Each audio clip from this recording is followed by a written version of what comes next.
Australia's world-first social media ban has officially begun, requiring major platforms like Facebook, Instagram and TikTok to take reasonable steps in preventing under-16s from having accounts. Leonie Breen and her 15-year-old son Luca spoke with Today yesterday about the ban. They join us again to tell us how it's all Hey going. guys. Luca, Morning. Great day. We really wanted to get you back, mate, to see what's going on. Have you been logged out of Snapchat?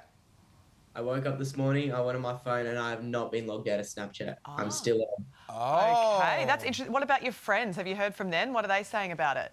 I haven't heard explicitly from many, but one of my friends has already sent me a photo on Snapchat, so I know they're still on as well. So were you not even asked to provide facial recognition or ID?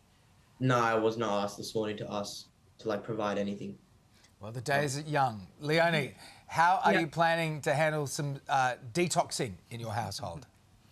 I'm not that worried about it. I don't think I'll have a lot of detoxing to do. Kids are pretty good at getting outside and doing their activities with their friends anyway. Big mountain biker here beside me. So I'm not worried about the detoxing at all. Luca, we heard another young girl on the show earlier describing how she plans to get around any Snapchat bans. Are you and your friends discussing that? What else are they talking about? What's top of the forum this morning? There has been discussions, but I think today is an example of these aren't even needed. I still got in without any worries on Snapchat and any other socials. So these workarounds that were in the plans of going to different apps that maybe are less, privacy secured, or moving to using VPNs or fake accounts with fake ages, we haven't needed any of that so far. It's only been a few hours. We've heard from the Julia Mingrant this morning. She's saying VPNs will not work on these. So it's an interesting addition to that. Leonie, what's going to happen now in your household? You're going to crack open the Uno? I mean, it's school holidays soon and Christmas. It's going to be a lot. It is school holidays, Christmas. Zara's still at school, so she'll be off to school this morning. He's having a day off today, but he finished last week. And we're still working, so it's full steam ahead till the end of next week, really, in this house. Luca, do you use any other platforms, or is it Snapchat only across your friendship group? I do use a lot of other platforms. I use YouTube quite a lot for school and personally. I use TikTok, Instagram. That's probably about it. So have you checked any of them this morning? Have there been any changes to the other apps? There hasn't been any changes either. I'm still just using them as I was. To any of yours? Interesting. It seems to be sort of trickling through, because some people have already had to prove their age. My son was out yesterday, so he's already off Instagram. So do you think you can set up a WhatsApp? Are you thinking now of putting a plan in place, Luca, with your mates, just in case you are locked out? Be like, okay, here's where we should go. Let's go to WhatsApp. Let's go over here. Worst situation where we all get logged out, that's definitely still in the books. We will move to WhatsApp, move to messaging, whatever. But so far, we haven't needed much change, and we've all just been able to use our apps. Interesting. All right, well, we'll see what the rest of the day brings. Luca and Leonie, we appreciate you checking in with us again. Well, after months of fierce debate, Australia's under-16 social media ban is now officially law. So whether you agree or disagree with the steps taken to protect our kids, attention now turns to exactly what is changing. So for more, I'm joined by Today tech expert and dad of three, Trevor Long. Longy, you've got a 14, 15-year-old. I've got a 15-year-old. Yeah. We're all caught up in this. How's life changing in your household? I think the big change today will be how they communicate with their friends, because you've got to realise, as much as it is, I don't love the platform Snapchat, it is how kids communicate. Yeah. I remember once asking my daughter to call one of her friends so that we could find out where they were, and she said, I don't have a number, because they only communicate on Snap. So kids are going to have to find new ways of communicating, and also kind of understanding what's going on in the world, because that is how they get their information. Kids aren't reading newspapers.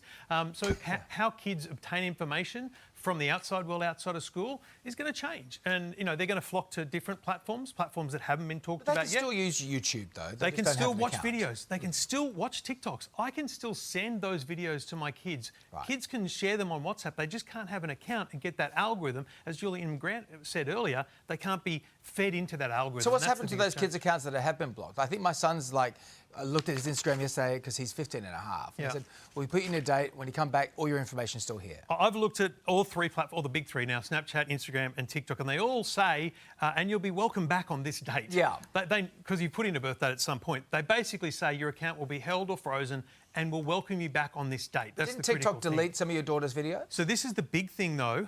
I verified my daughter's account using my face. Because I wanted to test if that would work, and it did. Then it said, because you created content before you verified your age, we have to delete that content.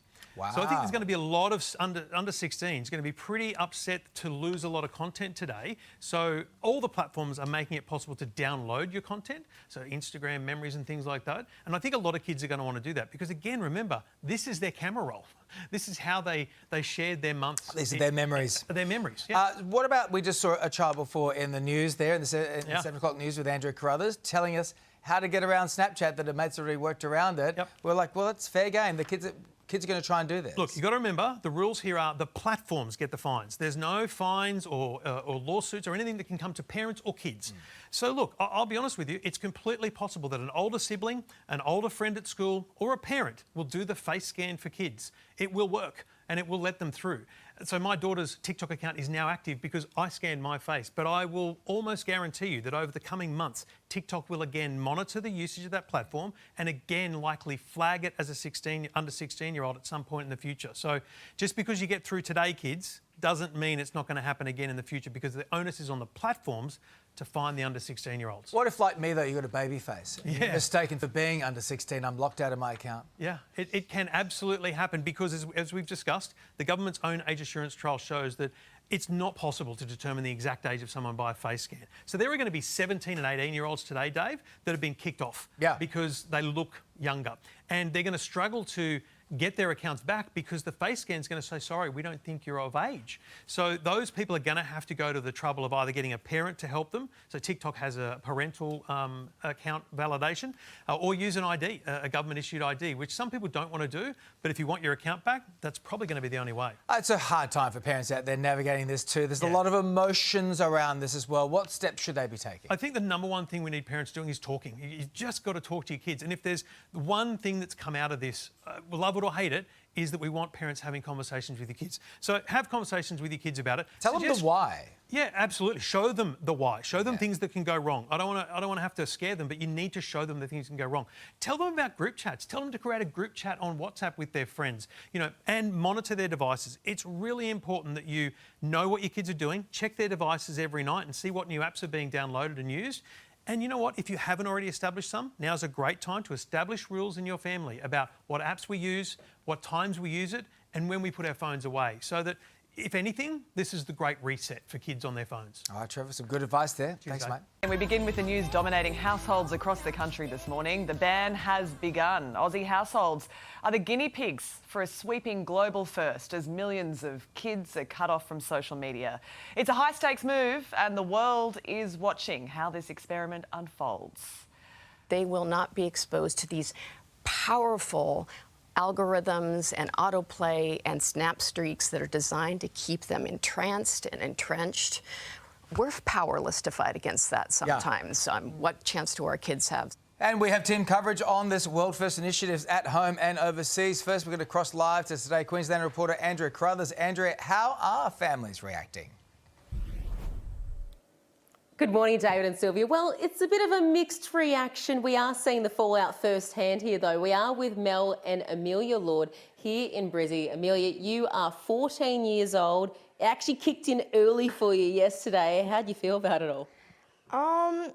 Well, yesterday I was sort of freaking out a little bit because it just sort of like locked me out and I was just like, oh my gosh, like it's early, like it's the 9th. So yeah, but like I can see where the government is coming from and like their intentions for our safety, but Snapchat was like the main like communication for across a few of my friends. So give us a look. What are you trying to get into? You've tried a few times to cheat the system. How'd you go? So I was on Instagram. I was able to either press see the next steps or I'm 16 or over. And when I press I'm 16 or over, I'm allowed to use either like a facial recognition or upload my ID. Because obviously I'm 14 and I don't have an ID.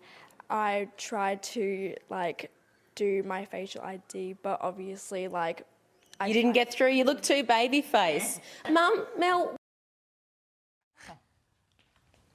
thing. Ah. But she's so close to 16, it's a little frustrating. But, you know, means she'll be able to do other things besides scroll on social media.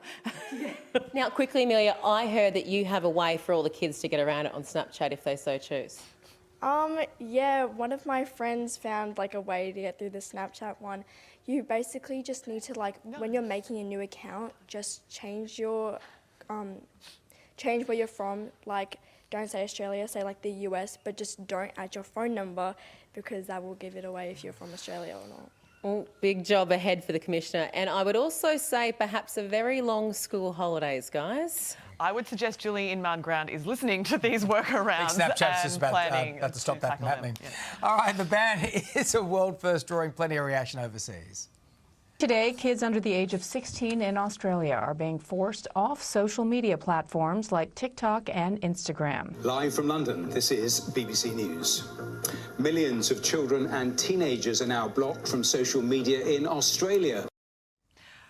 Yeah, the world is certainly very interested in how this all plays out. Let's go live now to US correspondent Jonathan Kersley in Los Angeles, home of the tech bros. Jono, this social media ban could set a new precedent.